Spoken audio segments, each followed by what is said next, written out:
In a realm where mortals and magic intertwined, the history of this world unfolded amidst turmoil and chaos, a tale of relentless conflict and unwavering hope. The land was dominantly divided among various races: humans, elves, dwarves, trolls, lizardfolk, all caught in a ceaseless war against a formidable and malevolent force, the Queen of Demons. At this time, the entire fabric of existence trembled with the ongoing struggle, as the Demon Queen and her armies swiftly annihilated opposing forces, their power overwhelming all resistance. Despite the combined strength of the various races, each fighting desperately, the demon army, under her command, moved with ruthless efficiency. Their assaults were devastating. Castles fell, armies shattered, and entire civilizations teetered on the brink of extinction. It was said that the punishment inflicted by these demons was so brutal that many humans began contemplating surrender, seeking salvation in despair as hope waned.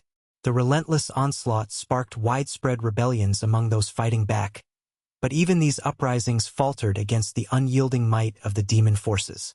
Amidst this chaos, a pivotal event occurred. Elizabeth, recognized as the strongest demon queen throughout history, ascended to the throne, consolidating authority over the remnants of the fractured world. Her ascension marked the dawn of a new era, one defined by her unmatched power and control over all races. When Elizabeth finally took her seat upon the throne, a cautious priest approached her, warning her with grave words. He said, "Do not imagine that victory is assured, Elizabeth. In the future, a hero shall come, and he will end your reign completely." Before she could respond, a human servant, one of her aides, intervened abruptly. Without warning, he delivered a forceful kick to the queen's head, shouting with disdain, "Show some respect to the queen." This servant was no ordinary figure. He was a human trained to be a prophesied hero, destined to save the world and vanquish evil.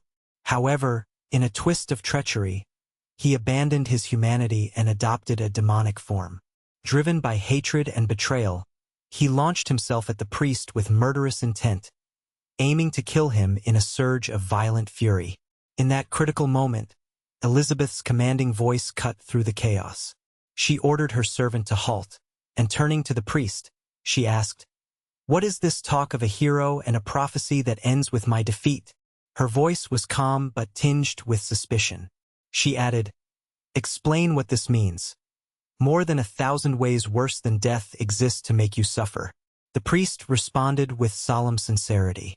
He declared that the prophecy foretold that when a certain hero would appear and pull the sword embedded in the ground, that would be the day humanity would finally overthrow the demons and reclaim the earth.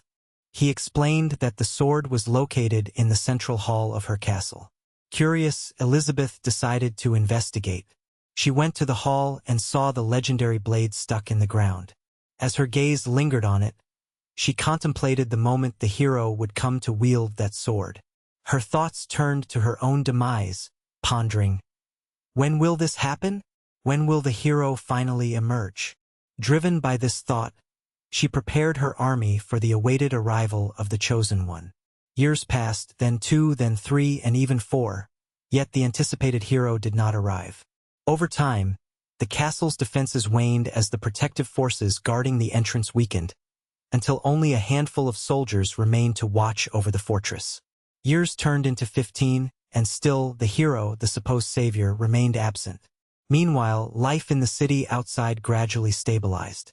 Different races, humans, lizard folk, trolls, and others, began coexisting peacefully, abandoning the chaos of war. Most citizens no longer desired the hero's return, fearing that his presence would ignite another devastating conflict. They understood that a new war would cost countless lives, and that entire empires would need rebuilding. A faction had even formed opposing the hero's supposed coming, fearing the chaos it might bring. Within the castle, the Demon Queen questioned her advisors. Someone asked if there were updates about that troublesome hero who refused to appear. An elf responded that he had contacted all trees, plants, and insects across the entire planet, but nobody knew the hero's whereabouts. And dwarf dismissed the idea, scoffing that he had not been able to gather any information from any of the countless weapons and armories that dotted the world. The traitor, still representing humanity, claimed that there was no point in worrying. The hero, he argued, likely stood no chance against the queen now. Yet, a demon whispering from her side cautioned her to be wary. Beware. The queen does not fear the prophecy, he warned. She desires it to come true, and she wants the hero to arrive here and challenge her. It's better not to talk about it too much. She's been irritable for the last 15 years. The elf, however, suggested that the prophecy was probably a farce. It's likely a falsehood, she said, and that hero might not even exist at all. At that moment, an agent carrying a symbol of the Anti-Hero Association, a warning device, entered, visibly furious. His behavior had changed dramatically. The once composed messenger now radiated rage. The queen seized him with shadowy tendrils, demanding, "Didn't you say a hero from the prophecy would come and remove this cursed sword?" She cast a piercing gaze and demanded, "Where is our #1 fan now?" The messenger replied bitterly that the hero's appearance had failed to trigger the prophecy because humanity had not been able to forge a being as mighty as the prophecy promised. The demon's servant agreed, nodding, whispering that the hero hadn't stood a chance, and that the prophecy had likely failed altogether. The queen, furious beyond measure, threw her subordinate against the wall. Her voice resonated with rage. "Where is this accursed hero? I've reached the pinnacle of power, yet I still need to eliminate him." She admitted that she had studied every power on the planet, learning the forbidden magic of the apocalypse itself, desperately seeking to face the hero in combat. But despite all her efforts, she had no idea of the hero's whereabouts. Her gaze fell once more on the embedded sword, and a sudden resolve formed. "Fine," she declared. "Since you didn't come for me, I shall go to you." With renewed determination, she began to draw the sword from the ground, risking everything. Her subordinates begged her to stop, pleading that she would die if she did so. But her obsession over the prophecy kept her steadfast. As she grasped the hilt, the energy around her erupted violently, causing the castle to tremble and burst into chaos. An explosion of magical force enveloped everything, stunning her and her soldiers, who scrambled to escape the deadly wave of destruction. Amid the chaos, she managed to perceive whose call the sword was making. Her eyes scanned the entire planet, focusing on a small, humble dwelling situated in the middle of nowhere. A little house, seemingly forgotten by the world. She murmured, "So that's where you're hiding," and activated a teleportation spell. Her followers, trembling with fear, begged her to reconsider. "Please, Your Majesty," they pleaded, "do not go. Allow me to serve you." And in that secluded farmstead, life continued peacefully. A young boy, wearing a worn straw hat, sat outside in the grass, wiping sweat from his brow. He looked at the tranquil fields around him, lush green expanses filled with crops, and spoke softly to himself. "Agriculture is so peaceful here." It was obvious that this boy was the hero everyone awaited, though few knew his true identity. His life had been simple and humble before he was reincarnated into this world. In his previous life, he was just an ordinary person, worked tirelessly from dawn to dusk with little leisure or hobbies. He rarely played video games or read, his sole source of entertainment being short videos about farming that he watched on social media during his commutes. He would think wistfully, "Wouldn't it be wonderful if I could live a life just tending to crops and enjoying peace without worries?" That dream seemed distant until fate intervened. Suddenly, he was transported into this fantastical world through a mysterious system designed for beginners. It was a unique system that introduced him to the basics of becoming a hero, awakening latent powers within him. All the while, he remained unaware of the world's greater struggles and the epic conflicts unfolding around him. Once upon a time, in a world crafted from the limitless boundaries of imagination, there was a humble farmer who dreamt of adventures beyond the fields and forests. For years, he had been content with the simple pleasures of tending his crops, raising animals, and living a peaceful life away from the chaos of heroism and grand quests. His heart was rooted in the land he loved, and his hands knew only the rhythms of rural life. But fate, as it often does, was about to introduce a twist. One day, out of nowhere, a mysterious system appeared before him, a digital voice that echoed in his mind, announcing that he had completed the beginner's stage. It congratulated him and told him he was now capable of beginning his true adventure. The system explained that beyond this small village lay a vast, unexplored world filled with challenges and opportunities. There would be individuals to meet, skills and magic to learn, and formidable foes to face. The system's words painted a picture of grandeur. With time and effort, he could master blades, harness powerful spells, and grow into the legendary hero destined to defeat the Demon Queen. However, the man, comforted by his previous life, hesitated. He found no desire to risk his simple existence. Why seek out danger when the tranquility of his farm was so satisfying? The system, persistent yet unable to compel, urged him to reconsider. It emphasized that the Demon Queen was ravaging the land, causing destruction and despair, and that he was the chosen one to bring salvation. Despite the system's repeated insistence, he remained unmoved. He pondered whether he truly wanted to delve into that chaos, or if he could simply stay where he was, living out his days in peace. Over time, the system grew frustrated. It repeatedly urged him to start his journey, promising rewards and glory, but he dismissed these hints, choosing instead to remain on his farm. After a while, the system's patience eroded into anger, and it scolded him harshly, condemning his complacency. It accused him of wasting potential, of only trading points for mundane items, and of shirking his divine mission. This clash reached a head when the system, in a fit of rage, collapsed and ceased to send messages. The world seemed to slow down. Life grew serene once more. The farmer, indifferent to the system's protests, decided to continue his peaceful existence. He went about his daily chores, planting crops, tending animals, and enjoying the quietude of rural life. One ordinary day, as he was gathering food, he realized he had left his axe in the woods. He decided to retrieve it, unaware that ominous clouds were gathering above. The weather shifted suddenly as dark energies concentrated in the skies, heralding the arrival of the Demon Queen herself, the ultimate antagonist in this unfolding saga. She had finally pinpointed the hero's location and was descending from the heavens to confront him. Meanwhile, the hero's small farm was far from prepared for such a confrontation. As he hurried to gather his belongings, he noticed the skies darkening and felt a strange sensation of energy pulsating overhead. His mind raced. What could this be? In the distance, the Demon Queen appeared, her majestic and intimidating figure overshadowing everything, emitting an aura of immense power. He recalled the stories, the prophecies about the legendary hero foretold to face her. Yet, he felt only apprehension. As he looked around for something to defend himself, he spotted his modest belongings on a nearby clothesline. Some worn garments, a few fish he caught, and his trusty axe forgotten in the woods. Grabbing these hurriedly, he sensed the weight of his new reality upon him. The Demon Queen hovered above, her eyes fixed on him.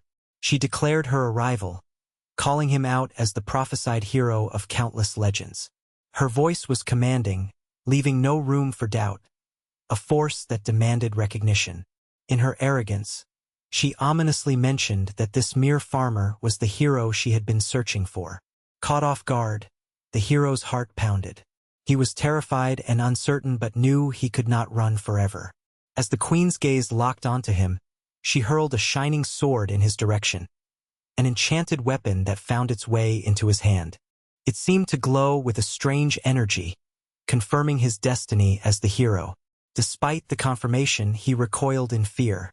He had no desire to wield the sword, nor did he wish to become a legendary figure fighting monsters and demons. He pleaded with her to take back her weapon, expressing that he was no hero, only an ordinary man. The Demon Queen, unimpressed by his reluctance, grew angry, suspecting that he was hiding a profound power within. She saw him as a potential threat and decided to test him further. She unleashed her fury, sending a barrage of meteor-like projectiles towards his humble house. The hero's faithful dog, a small mechanical creature, began to bark anxiously.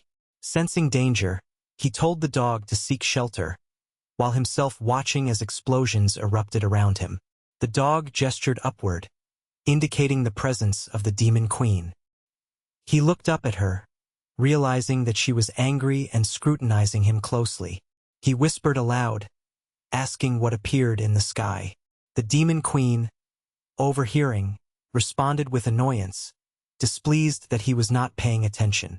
She launched a spell of her own, tossing a glowing object in his direction. His instinct was to dodge, but instead, he instinctively caught the sword that had come flying toward him. This confirmed that he was indeed the hero destined to confront her. Yet, he felt overwhelmed by fear and helplessness. He tried to refuse the weapon, telling her to take it back. But the Demon Queen's eyes flashed with impatience. She started to suspect that he was hiding some hidden power, capable perhaps of great destruction, something she wished to unleash. She called upon her mightiest magic, unleashing a devastating attack meant to obliterate everything in sight. Her power shimmered like a blinding storm of energy, stretching across the darkened sky. The hero watched helplessly as the scene unfolded, his heart pounding with dread. Suddenly, a small black orb formed in the air, crafted by his loyal robotic dog. It hovered and then shot forward, colliding with the Queen's spell. A shockwave erupted, and for a moment, everything seemed to freeze. The attack was absorbed into a swirling black hole, devouring the Demon Queen's spell in an instant. She was left stunned, unable to comprehend what had just happened. Her overwhelming power was gone, swallowed by the black void. Meanwhile, inside his humble home, the hero lay on his bed, exhausted and resigned. He knew that his fate was sealed. He had no skills with swords or magic, nothing to defend himself with, and so he chose to wait for the end, accepting his inevitable doom. From her vantage point above, the Demon Queen observed the strange turn of events. To her, it seemed that her opponent was more formidable than anticipated. Her frustration grew as she realized that even her most powerful magic was nullified. She decided to escalate her assault, unleashing her full destructive potential. Lightning, fire, and storms all converging in a final, catastrophic display. Yet, as she prepared her most destructive spell, her loyal mechanical dog once again stepped in with precise calculations. It conjured a dark sphere, racing toward her cataclysmic attack. Her eyes widened in surprise, not because she underestimated her foe, but because she saw a resilience that defied explanation, an unexpected strength emerging from the seemingly powerless farmer. The black orb collided with her spell, disrupting it and causing a black hole of unimaginable power. This vortex swallowed her energies, leaving her momentarily stunned. The aftermath was stark. Her power diminished, her plans thwarted. She retreated momentarily, unsure of her next move, while the hero in the house remained motionless, awaiting whatever would come next. Unknown to her, from within the house, the hero quietly contemplated his fate. He had no hope of victory. He had never trained or prepared for battle. His life had revolved around simple routines, and now, facing her, he felt only despair. Yet, he made a silent decision. If this was his end, he would accept it calmly, making peace with his humble existence. And so, the story paused at this pivotal moment. The fate of the hero and the Demon Queen hung on the edge of darkness, with battles yet to come, or perhaps, the end of all things for the modest farmer who had unwittingly become embroiled in cosmic conflicts beyond his understanding. Once again, the enemy prepared his missiles, and a thunderous explosion shattered the silence. Meanwhile, our protagonist remained deep in sleep, blissfully unaware of the chaos unfurling. After some time, he stirred, opening his eyes with a confused expression. A thought flickered through his mind. Am I dead? No, I haven't died yet. This is all so strange. I am still in my home. Curious and cautious, he slowly got up and decided to venture outside. His steps were hesitant, uncertainty clouding his mind. As he approached the door, he hesitated, clutching the doorknob tightly. Fear gripped him at the thought of opening the door and seeing the queen there, ready to strike him down without hesitation. He summoned his courage and slowly turned the handle. Peering through the gap, his eyes widened in shock. There she was, an expressionless figure holding their small dog. The scene was utterly destroyed. Furniture shattered, walls scarred, personal belongings scattered across the floor. His heart ached at the sight, and instinctively, he called out to the dog by name. Wanai.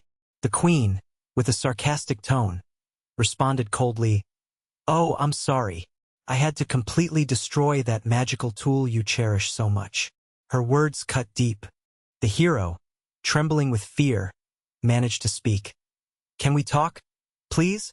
Just for a moment, Queen." The queen's reply was sharp yet calm. "Of course, after I kill you first." Internally, she marveled at the bizarre situation. How the magic tool had compelled her to use her entire power. Could this be the end for her? Suddenly, she fainted, collapsing heavily onto the wreckage-strewn floor. Without hesitation, our hero rushed to her side, concern etched across his face.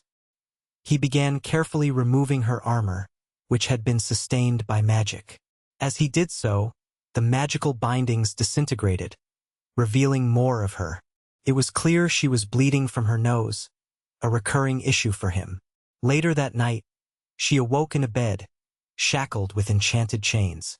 As awareness dawned on her, her mind raced. Her thoughts were vivid and full of disbelief. She pondered, could I really be Elizabeth? The legendary queen, the strongest ruler of countless millennia, defeated so pathetically? And in the moment of her weakness, instead of being slain, she was imprisoned. All this, she realized, was just a display of her opponent's staggering strength. She struggled against the shackles, trying to free herself. Her mind spun with questions. How did this hero, a figure from tales, possess such unparalleled power? Was he hiding something even worse than she knew? Her gaze swept across the cell, identifying scattered chess pieces, cards from a deck, and other strange objects she had never seen before. Everything indicated that this hero was far more cunning than she had presumed. Her respect for him grew, albeit grudgingly, while her pride simmered with anger at her predicament. Suddenly, the door opened. The hero entered, holding a small dish of food. She looked at him coldly, saying, "Fine, if you want to kill me, go ahead. Don't expect me to beg for mercy." Yet inside she was seething. A different emotion stirred in her. Curiosity mingled with frustration. He only thought about how furious he was inside. This queen was immensely powerful, and her mere presence was a thorn in his side. His reason for speaking was clear. These chains he had placed upon her were merely a precaution. He was convinced she was formidable but not insurmountable.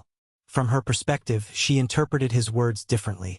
He was implying, without directly saying it, that she was weaker than him, that he deemed her unworthy, fragile enough to be subdued. Her mind raced to understand his true intentions. Was this a ploy, an attempt to break her spirit, a contemptuous show of dominance? He approached with a reassuring tone, saying, "I think there's been some misunderstanding. I'll remove these chains so that we can communicate calmly." The queen's thoughts quickly turned bitter. She perceived this as a calculated move, an insult cloaked in civility. How dare he underestimate her?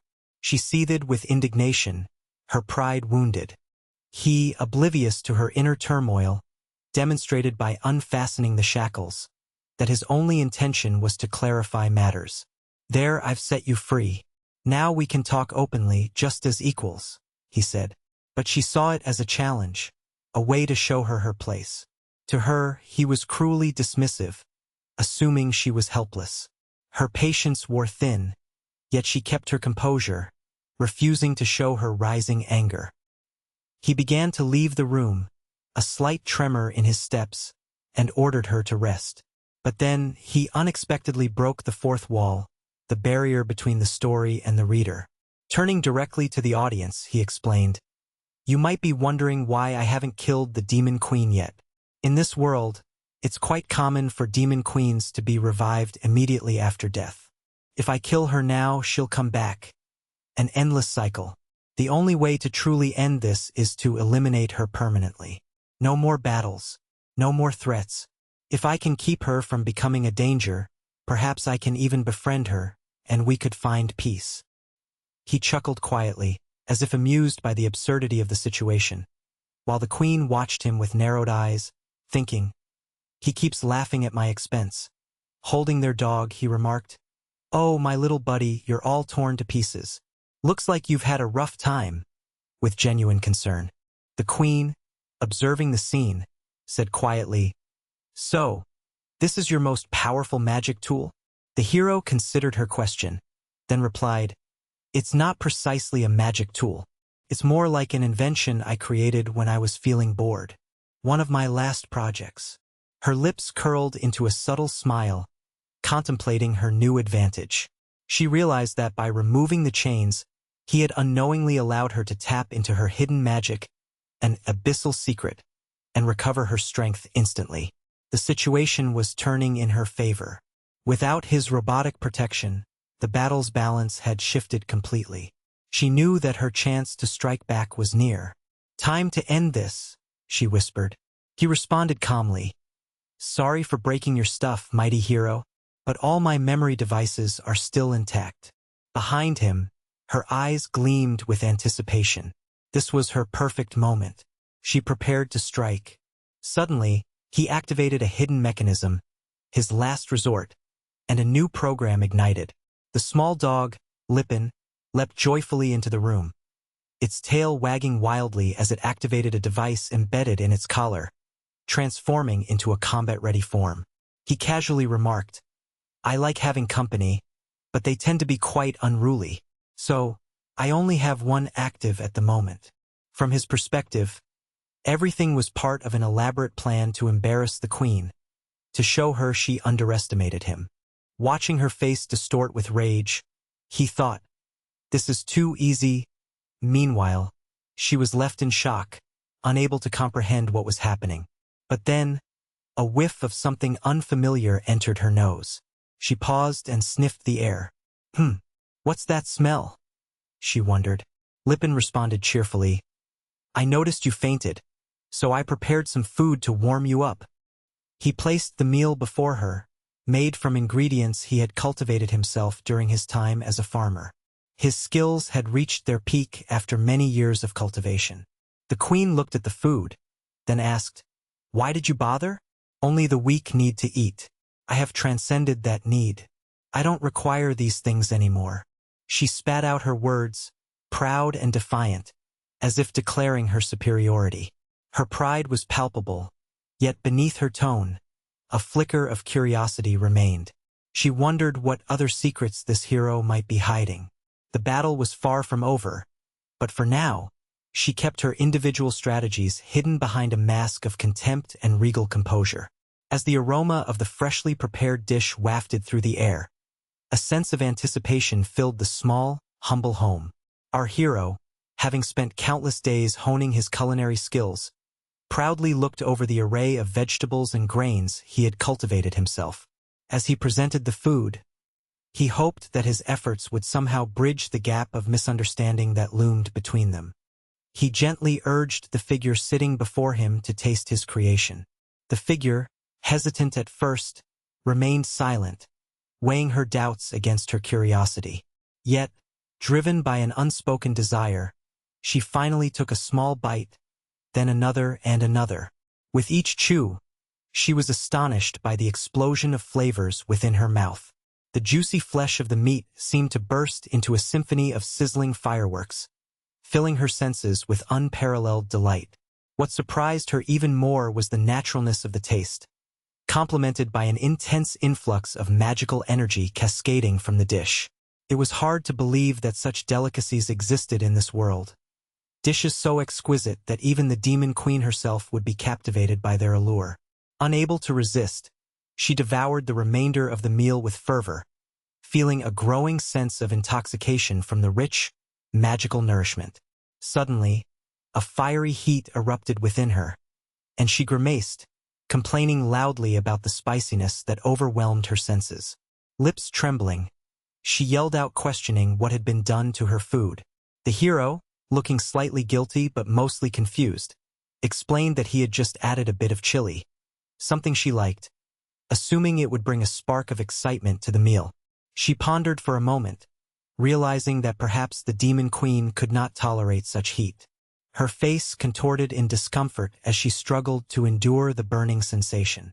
The hero, sensing her distress, quickly presented a bowl of soup, claiming it would soothe her fiery tongue and alleviate the burning.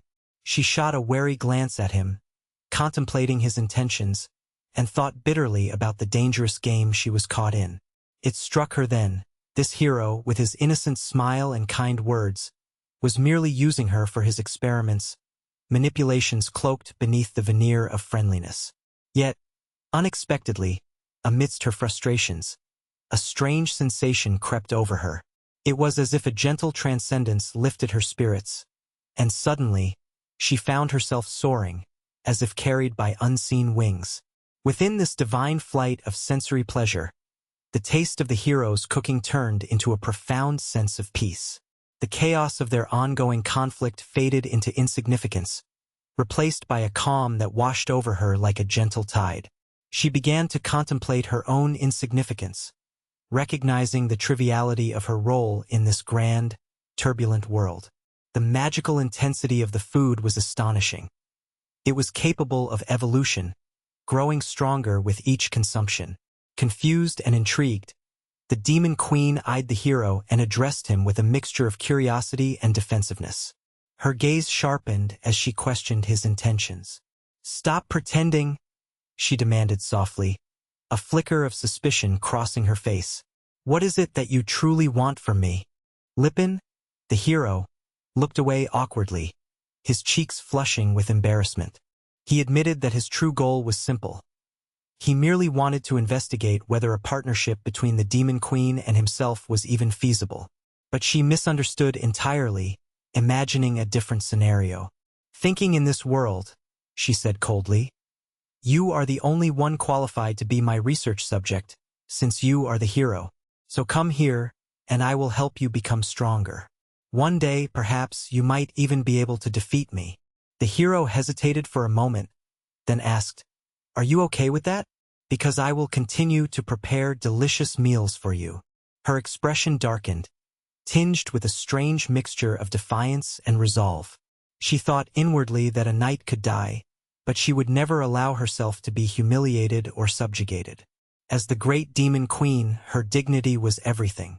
Any violation of her honor, even at the cost of her life, would be met with destruction. She proclaimed defiantly, "If it comes to that, I will destroy everything, even if I have to sacrifice everything I am." Her voice was unwavering, filled with fierce determination. The hero, trembling slightly, responded meekly, "Understood, understood. Let's remain friends then. We will stay close to each other." She fixed him with an intense gaze and nodded. "Fine, if you're interested in conducting your research freely, then do so. And one more thing. If you have anything truly delicious, share it with me." Thus, a year passed in this strange companionship. The hero, wielding the legendary sword of prophecy, was busy chopping firewood, lost in thought. The situation had become more complicated after the demon queen forcibly entered his home, revealing it, an act that exposed its concealed existence to the entire world. No longer able to hide, his refuge was now often within sight of wandering monsters and curious creatures, none of whom dared to attack once they sensed her presence. Still, he was painfully aware that, should she leave, his sanctuary might be lost entirely. From inside the house, the demon queen raged on, demanding her midday meal with growing impatience. In his mind, the hero knew he couldn't let her escape. She was his protector, his shield against external threats. Meanwhile, in a different part of the house, the mischievous demon queen was watching a series of incredibly high-quality videos. After consuming substantial amounts of food over the past year, she had gained a bit of weight. She sighed and muttered, "I'm bored of watching the same videos over and over." Liping, her ever-present assistant, responded quickly, "I told you, the system disappeared a long time ago. The queen considered rising from her seat but, instead, conjured a pair of wings to fly smoothly to the dining table. As she looked at Liping, she commented, "What kind of poison is in these chips? The more I eat, the lazier I feel." She began to suspect that the snacks contained some slow-acting poison designed to paralyze her, a tool to drag her into total depravity with lurid images and provocative content. Liping tried to clarify, "They're just high-calorie snacks. If you eat a lot, you'll gain weight and feel sluggish." She looked down at her stomach, which confirmed her fears. But then, with a burst of magic, she transformed the energy stored in her belly into potent magical power, making herself appear more attractive than ever. The hero was stunned, realizing that such magic was possible.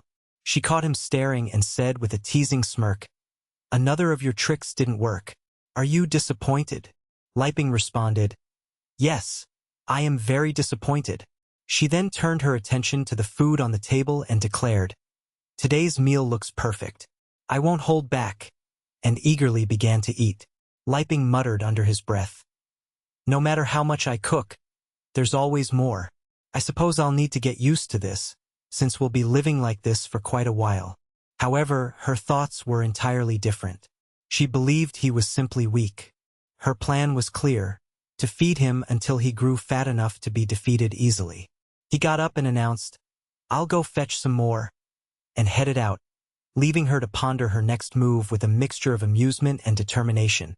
Once upon a time, in a land filled with magic, adventure, and mysterious beings, there was a young hero named Lipin. His journey was anything but ordinary, marked by encounters that tested his strength, resolve, and cunning.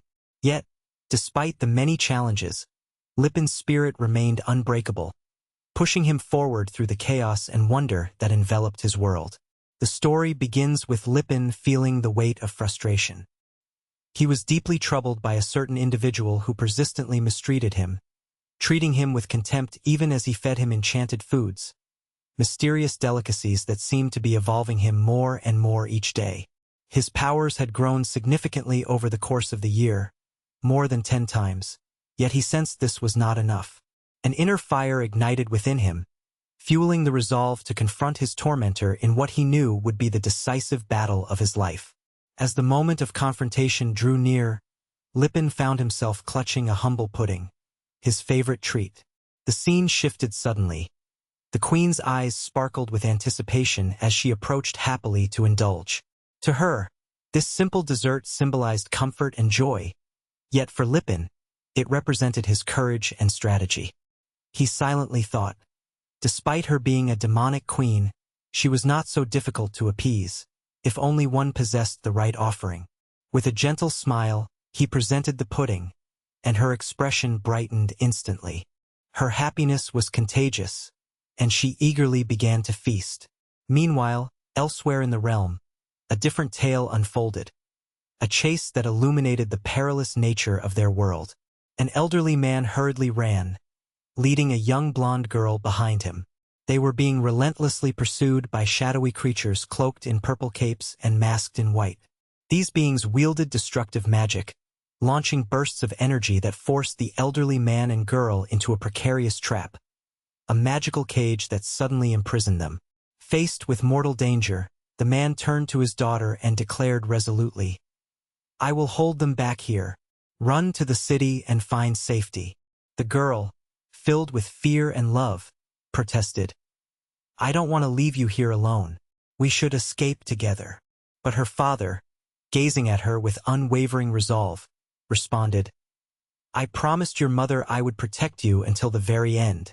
The threat of the enemies grew more imminent as they prepared a colossal spell meant to annihilate them all. In that critical moment, the father summoned his most potent power. From his hands, a brilliant beam of white light shot forth, slicing through the enemy's magic conjurations and piercing their defenses. Yet, the beings seemed almost invincible. They could reform rapidly, appearing to be composed of slimy, malleable substance, making them difficult to kill.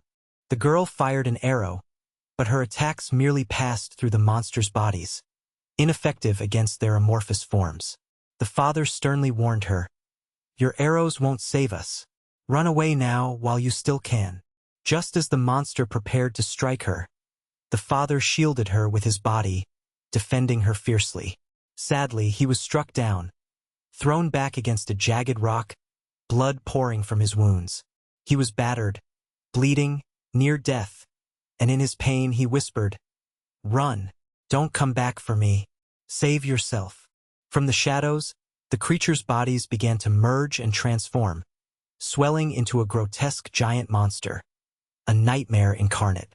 The girl cried out in desperation, pleading with the beast, "Please, I'll go with you. Just let my father live," her voice trembling as she faced imminent death. Suddenly, a colossal figure emerged, crushing the monstrous abomination beneath enormous, powerful limbs. Seated upon a towering mammoth was an old ninja-style frog, the supreme leader of a clan of wise and mighty beings. On top of the frog's head was a tiny dog-shaped robot, the hero's loyal companion and a symbol of hope amidst chaos. The frog, with a voice that commands respect, addressed his little robotic friend. "Brother, what shall we do with these innocent humans?" The robot, wagging its tiny tail, replied softly, "I won't harm them. I'll take them back to our master." The scene shifted swiftly. The girl awakened within the humble abode of Lipin's mentor, a wise figure whose home was peaceful and simple. Confused about her surroundings, she looked around, her mind racing. She wondered aloud, "Where am I? What happened? Last I remember, my father was about to die right beside me." She scrambled to her feet and dashed towards the door, only to be greeted by her father, who was striking strange poses reminiscent of a bodybuilder. Lipin, witnessing the unusual display, asked curiously, "Wow, how do I get a physique like that?" Her father responded with a knowing smile, "A warrior's strength starts with discipline. It's essential to take care of yourself." Lipin's eyes widened with fascination. "So, this is the fighting art I've heard so much about? It's incredible." In the same moment, the tiny dog companion trotted cheerfully around the queen, who was visibly irritated. She kicked the dog playfully and snapped, "Who brought these two into my home? Stupid dog." The dog's feelings were hurt. It lowered its head and began to whimper softly, showing its innocence. Meanwhile, Lipin stood in awe, admiring his father's remarkable resilience and strength. The father, noticing his daughter's concern, began to explain. "I was unconscious and only have a faint memory of what transpired," he admitted. "But I do recall the dog bringing me here, and once I drank that potion, I healed instantly. It made me stronger than I've ever been before." Turning to his daughter, he added, "If not for Lipin, I wouldn't have been able to see you again." The girl's eyes shimmered with hope and gratitude, while Lipin looked modestly at the scene.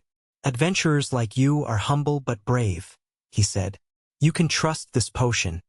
It's truly powerful." They both gratefully drank the mysterious liquid, which seemed to carry immense magic. Suddenly, their bodies shimmered with newly gained power. In an astonishing transformation, the father advanced from a 3-star archmage to a 4-star, his aura glowing brighter than before. His daughter's magic level also soared, shifting from a 1-star mage to a 1-star archmage.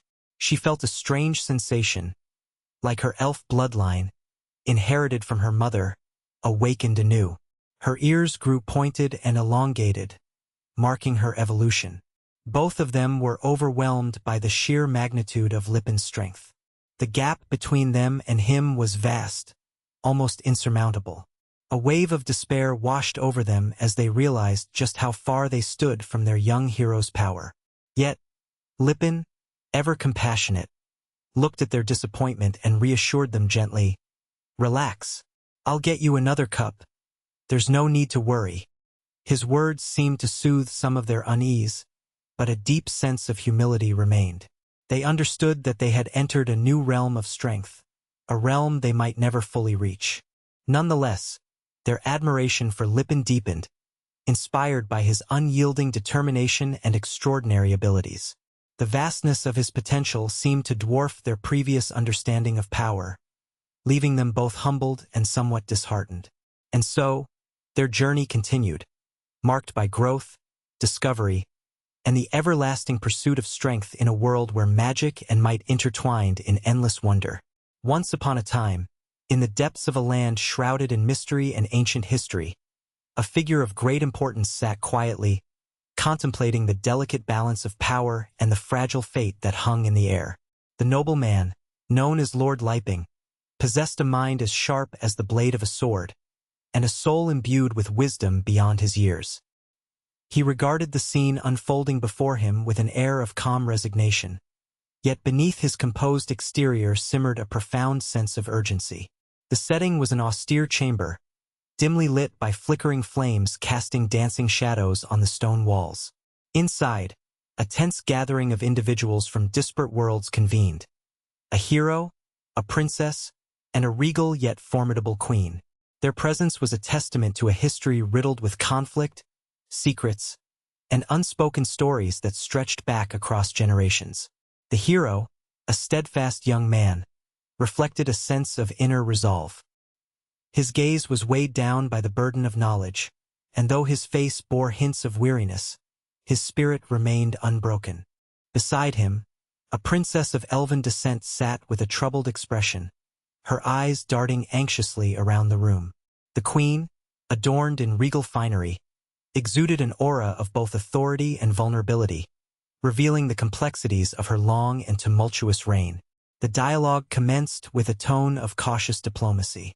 Lord Liping, perceiving the gravity of the situation, expressed his understanding that the path to peace was fraught with difficulties.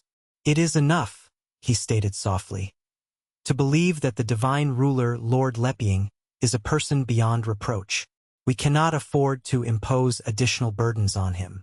Our hero agrees, nodding thoughtfully, and offers to serve drinks and food, hoping to ease the tension. Yet, to his dismay, Elizabeth, a young woman who had clandestinely taken and hidden supplies, had made it impossible to do so. Should he attempt to reveal the provisions, she would act violently, claiming the goods as her own and warning others against taking what was hers. With a resigned sigh, the hero speaks once more, acknowledging the scarcity of resources. "We truly have nothing left to offer," he confesses. "I'm sorry, but we have been attacked." The room grows heavier with silence as the hero's companions seek answers. The town's elder, a humble father figure, explains their plight. "We were assaulted because of the elvish bloodline within his daughter," he reveals. His wife, a noble elf, was a revered figure, a devout saint of her people. However, her consort was a human, and interbreeding was forbidden among elves. The protagonist then inquires sharply, "Are the elves hunting you because of this?" The queen intervenes, cutting through the narrative with a commanding voice. "Stop lying," she commands. "The demon queen forbade such marriages long ago when she waged her conquest over the world." The father continues, describing a lengthy tale. "It's a complicated story," he admits, "but ever since my wife was summoned back to her elven homeland, I've had to hide my daughter's existence. Our enemies have grown restless." Clever eyes, especially those of Lord Liping, flicker with suspicion as he questions further. "Do they know where you are? How were you discovered?" The father responds with somber clarity. "My wife was sacrificed for this reason. Since her return to her elven tribe, they have ceased hunting us. But now, it is the dark guild of the demon realm that searches for us." A ripple of apprehension passed through the gathered individuals. Lord Liping's suspicion deepens. "Are demons involved?" he inquires cautiously. The queen, with a hint of disdain, quickly interrupts. "They are mad if they think capturing elves will bring them what they seek. That guild is experimenting on living bodies, attempting to resurrect the demon queen herself. The elves are merely tools in their twisted ambitions. They're so desperate that they hunt even the innocent, including my own daughter, who, despite her mixed lineage, remains a target." Lord Liping's brow furrows. "Could this have anything to do with you?" he asks, voice tense. The queen seizes him roughly by the collar and scolds him fiercely. "Don't ever think that.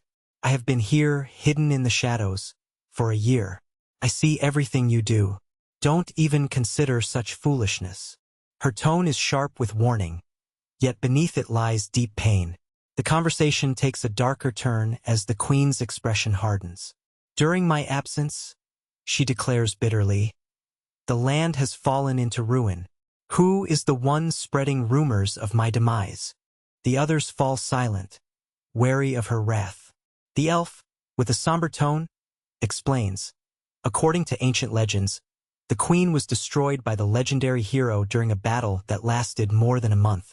Ultimately, the hero sacrificed himself to save the continent, perishing alongside the demon queen. A chilling silence descends upon the room. The queen fixes her gaze on her visitors, vivid and penetrating, and then she transports them all into an abyss of death, a nightmare realm where their minds are torn asunder by her wrath. The daughter, trembling, asks her father, "Father, where are we?" The man's voice is strained but calm. "This is her will, a cruel desire to see us dead," he answers. The queen's voice echoes across the void, denying the rumors of her death. "That story is completely false," she declares. "I have been here, lurking in the shadows, unseen for more than 5 centuries. If I were alive, I would have seized control of the world again." Her words carry a finality that leaves no room for doubt. Lord Liping's mind races, clutching at the truth. 500 years, he whispers, stunned. She has lived here with me during this entire time, he realizes. The queen, now seated on a throne of darkness, questions coldly, "What are the rumors about my death?" Her voice drips with suspicion. The elf tells her about the legend, describing how the demon queen was supposedly annihilated by the heroic figure of myth. The father narrates the great battle, recounting that the hero's sacrifice ultimately led to the destruction of both the hero and the demon queen. Suddenly, the atmosphere shifts. The realm of darkness dissolves, revealing a world bathed in death and desolation. The daughter, frightened, asks her father about their surroundings. "What place is this?" she whispers. Her father responds grimly, "This is her ultimate desire, to see us perish." The demon queen, from her throne of shadows, dismisses the rumor. "That story is entirely fabricated," she states with conviction. Her words echo into the void, dismissing centuries of speculation. Liping, uncertain and trembling, insists that perhaps the story is false, whispering to himself that it must be so. "I also believe it's a false rumor," he murmurs, recalling what the system had told him. The father and daughter, overwhelmed by the flood of revelations, find themselves unable to comprehend the truth behind the sinister web of lies. Liping explains patiently, "This individual here is the renowned Queen Elizabeth, the real Queen Elizabeth." The two stare at him in disbelief, their minds reeling from the barrage of facts. The truth becomes even more disturbing as the queen, observing their confusion, takes a malicious delight. "Look at this fool," she sneers. "I've had her under my control for so long she doesn't even know what to do. I can laugh in her face." With fiery rage, she slams her hand on the table, snarling that she refuses to be kept waiting, toying with their doubts. "Damn you, Liping," she curses, her voice dripping with contempt. "Damn you, repulsive and foolish. It seems I only saved you to humiliate me before this gathering." Her voice trails into bitter echoes as she slams the door and departs.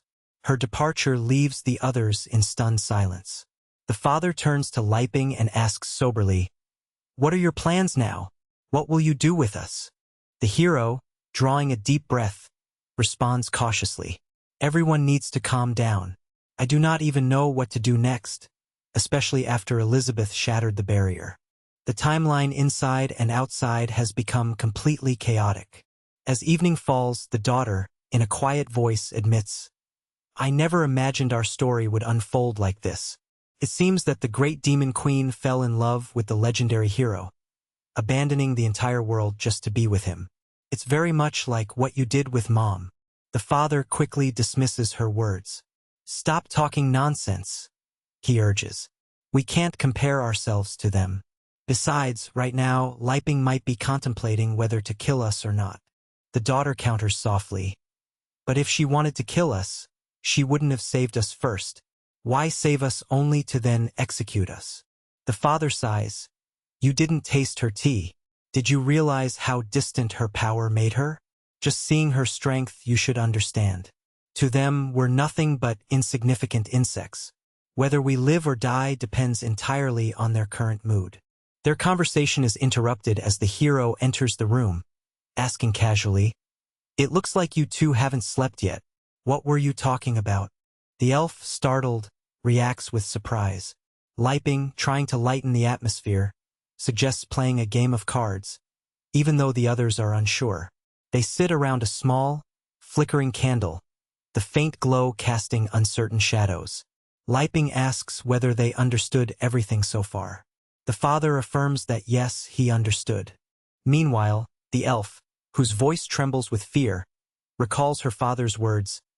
This is a test to determine whether Lord Liping will decide to kill us or not. The hero, with a calm resolve, sighs deeply and declares that he will begin dealing the cards. The father, swallowing nervously, asks, Sir Liping, might I inquire about the name of this game?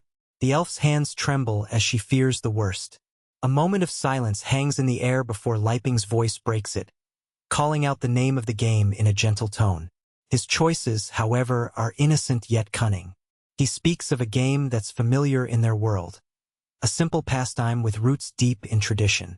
Yet beneath the surface, every gesture, every word is laden with hidden meaning.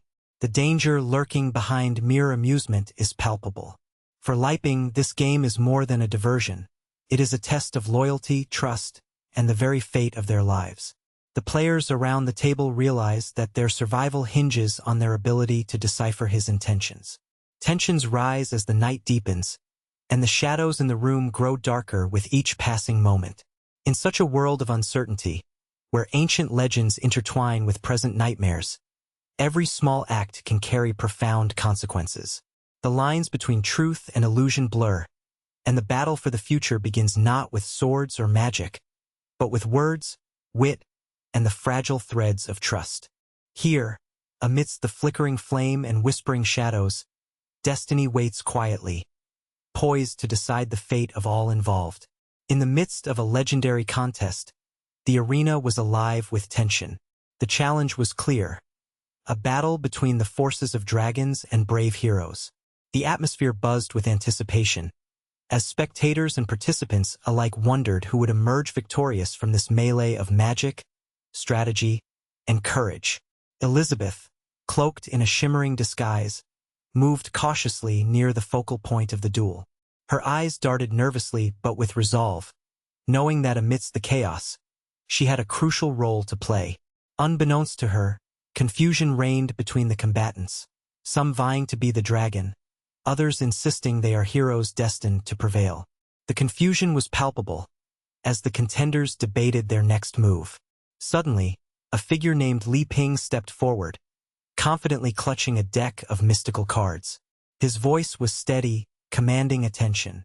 "Let me distribute the cards," he announced, his tone hinting at both authority and secrecy. "Remember, choose wisely, for this may determine your fate." Li Ping cautioned, "First, examine your hands carefully." As each participant reached for their cards, the father and daughter involved exchanged knowing looks, their thoughts racing. This was no ordinary game. It felt like a test designed by unseen forces. The father's gaze lingered on his daughter, silently conveying both trust and concern. He drew a card first, sensing a strange energy emanating from the deck. The elf, standing nearby, drew her card, and suddenly, a vortex of light enveloped both of them. The world around them shifted, transporting them into an enigmatic dimension. The girl wobbled, overwhelmed, clutching at the ground, her face a canvas of worry. Her mind raced, anticipating that her strength was draining rapidly, leaving her powerless. She looked up at her father with regret etched on her face and whispered, "I'm sorry." He nodded reassuringly, attempting to hide his own anxiety. "Leave the rest to me," he said calmly. Meanwhile, Li Ping observed their actions intently, contemplating his next move. He posed a question to the others. Do you want to become the dragon? He scrutinized his hand, weighing his options. Despite a modest collection of cards, his confidence remained high. He held a king, after all, which could prove pivotal. He considered the possibility of winning, but neither the father nor the daughter wished to be the dragon. Instead, they pledged their refusal to accept that fate.